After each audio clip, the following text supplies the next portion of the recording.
So they've had several kids like get super hammered and fall off balconies over the years and stuff and die, so they take it pretty serious. Children.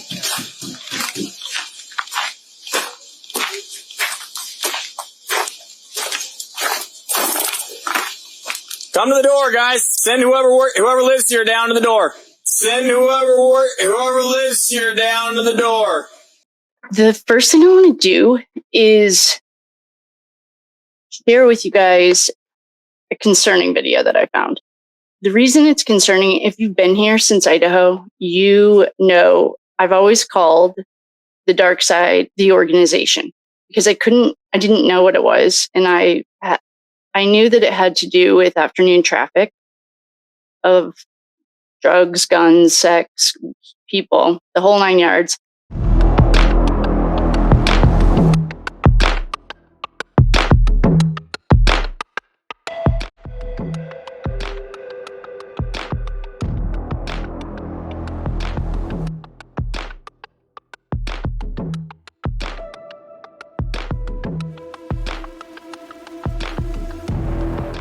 Wade Wilson is a addict in Florida.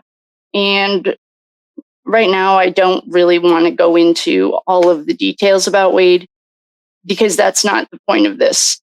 I do have a lot of concerns, though, about a few things that we'll go into. But the first thing that I wanted to do is share this video because intuitively, as soon as I heard it, I thought to myself, and I asked one of our very dear friends, whom I love very much, if she was getting the same kind of feeling. And she said, perhaps. She's a woman of little words. But that's what I wanted to do. I want to show you guys this video because I want feedback. From the very beginning, I have maintained my innocence. I cooperated fully with the investigation, believing that the truth would prevail. But the system failed me. Evidence was mishandled. Witnesses were intimidated. And my voice was drowned out by the overwhelming pressure to find a scapegoat. I became that scapegoat, a convenient target to satisfy the demand for justice. I share this story with you now because I believe in the power of truth and the strength of your support. Together, we can shine a light on the corruption and flaws within the system that led to this miscarriage of justice. I ask you to continue fighting for my exoneration, to demand a thorough reinvestigation of the case, and to stand by my side as we seek the justice that has been denied for too long. Wade initially started working for the organization around February of 2019, and he worked with them for about 8 months until his arrest. Initially, he was brought in as a security detail. Because of his size, people are naturally intimidated by him, but didn't ask many questions about the job because he needed one and they were offering. He moved to the Florida Keys to work at a resort, and he lived on a 3-story yacht that was part of the resort.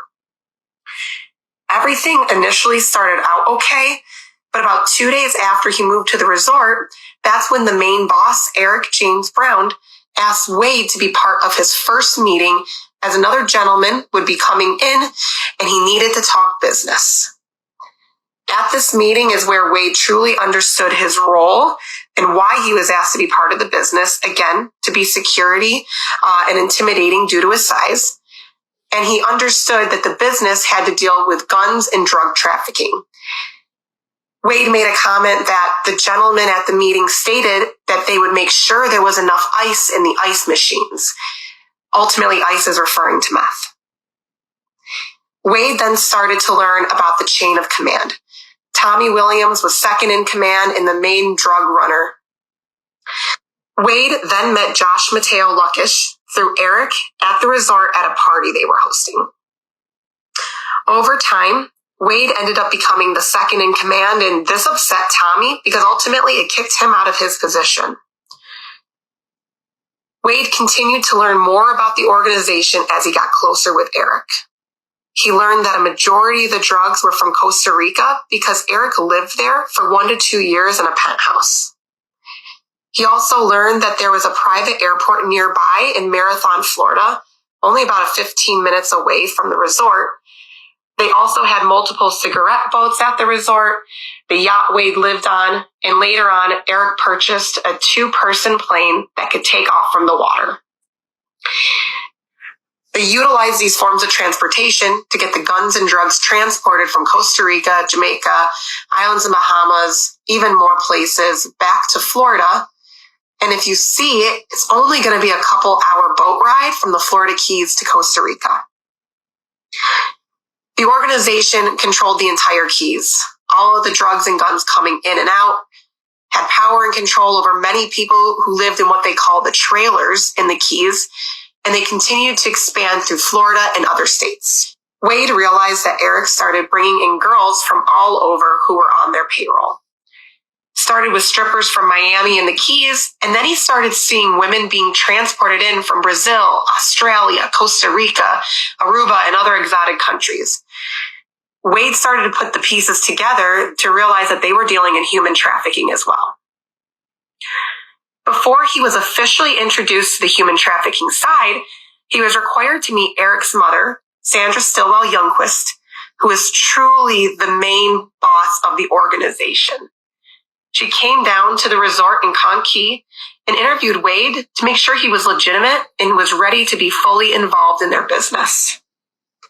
When he realized they were involved in human trafficking, Wade became less interested in being in the organization. When he realized they were involved in human trafficking, Wade became less interested in being in the organization. He said he could deal with the drugs and guns, but he didn't like the human trafficking portion of it. Eric then told Wade he needed him to go to Fort Myers to look after the girls in the spa there as security. Tommy came with him to Fort Myers, and Wade stayed at Josh Mateo's condo at the time in the area. Eric told Wade to not get involved with any of the girls at the spa, including Mila, because Mila and Tommy used to date. All of the girls at the spa are licensed, so it looks legit, but it's ultimately covering up the illegal operations. Wade started getting into the motions of the business and operations and was still mainly used as security for the girls. Wade even mentioned that they would make home or hotel visits, and he would go with the girls to drive them to make sure they would be okay. They would even bring massage tables and items, so it kept up the idea that the business was legitimate. While he was in Fort Myers, all of the guns and drugs were kept at Josh Mateo's warehouse that he used for his graphic design company, Mateo Graphics. Josh had a Cuban friend who kept his large trucks on his property. They would utilize those trucks to load the guns and drugs on and then cover it with debris to make it not look quite as sketchy. The organization had some dirty cops in the Cape Coral Police Department, which is the same police department that assisted in the first attempted arrest of Wade and accused him of the murders and were also part of his investigation and trial. Shortly after he arrived in Fort Myers, Wade started dating Mila. A few months later, they started talking about leaving the organization and moving to Hawaii. Now, they chose Hawaii because Mila previously dated a professional surfer there, lived in Hawaii, and was a prostitute there. Eric, Tommy, and Josh caught wind that they were planning to leave and take the rest of the girls with them. This means the spa in Fort Myers would be shut down, which affects their operations. Now, 2 days before the murders, Mila and Wade were at the spa late at night. They heard a knocking on the glass window, and Tommy was standing there with a man named Chris Brown, who was a very big bouncer and security guy for the organization. Tommy tried to get Wade to go outside and talk with him, and Wade said he would only speak to Tommy if Chris went back to the car. Once Chris went back to the car, Wade went outside, and that's when Tommy told him that they were aware of what he was up to and threatened that if he tried to leave, they would kill him. Tommy ended up leaving shortly after that. That next day, Wade went to the Buddha with Mila, where they met a doctor from Georgia who was interested in finding a girl to have sex with. Wade offered Mila up and said the doctor paid to sleep with her. Mila then went home with the doctor and did not go to a friend's house, as she said. Wade had Mila's car because she went home with the doctor. He didn't ultimately steal the car. Wade met Christine that evening, and they went to Jason Shepard's house after they left the Buddha, which they had just met Jason that night. Mila's Hellcat ran out of gas, and ultimately it stayed parked at Jason's house while Wade and Christine Ubered back to her place. Wade stayed at Christine's place until about 5 a.m., maybe a little bit later. He said it was around the time the sun was rising in October. He then left because he had to go to Josh's warehouse to get drugs to do a run. He used Christine's car to go to the warehouse because, again, the Hellcat was still at Jason's house without gas. When he arrived at the warehouse, Wade was met by Josh and another man he did not know. They said they needed to talk to him and told him to sit down. They then told Wade that they knew he wanted to leave the organization, but that wasn't going to be an option. Josh told Wade at that time that they were murdering both Christine and Diane, and that he would be expected to take the blame for it. They told Wade exactly how both murders would be done. In this way, Wade wouldn't be able to leave and would be in prison instead. They threatened him. It wasn't at gunpoint, but Wade knew guns were easily accessible since they were at the warehouse, that if he did not take the blame, they would harm his loved ones. They then forced Wade to make phone calls utilizing a device that would reroute through the victims' phones.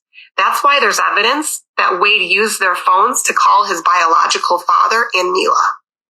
Wade first called his biological dad and purposely called him over his adoptive parents because he didn't want to involve them. He told him he did something bad that he cannot take back. He was very vague with his initial conversation with his dad. He then called Mila, again, still utilizing that device which rerouted the call through the victim's phones, to tell her the same thing.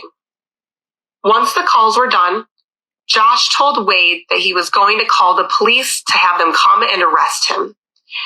The first responding officer was Sergeant Angela Fleming, who was a longtime friend of Mila's. Angela Fleming is also related to Miguel Fleming, who was one of the detectives on Wade's case for the Cape Coral Police Department and was in the Navy with Mila. Josh called the cops and then left. While Wade was waiting for the cops to arrive so that he could take the fall, he had a change of heart. Wade got an opportunity to escape through the back door of the warehouse. He ran out the door and hid in the bushes and trees behind the warehouse for a while. Once the cops left, Wade found a house across the street that seemed abandoned that he was able to break in through the back window.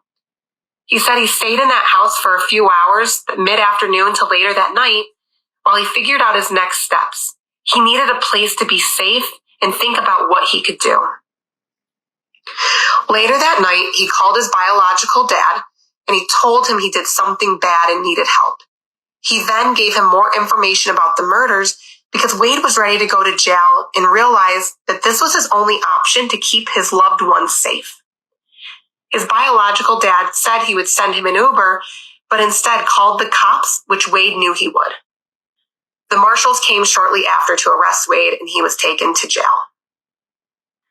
2 days after being in jail, Wade completed a video visitation with his biological dad, where he told his dad additional information, including where Diane's body was, so that it could be taken back to her family. Wade was forced into confessing as he was terrified that his loved ones would be hurt. He knew if he told his biological dad that it would get back to Eric and the entire organization, showing that he upheld his side of the deal.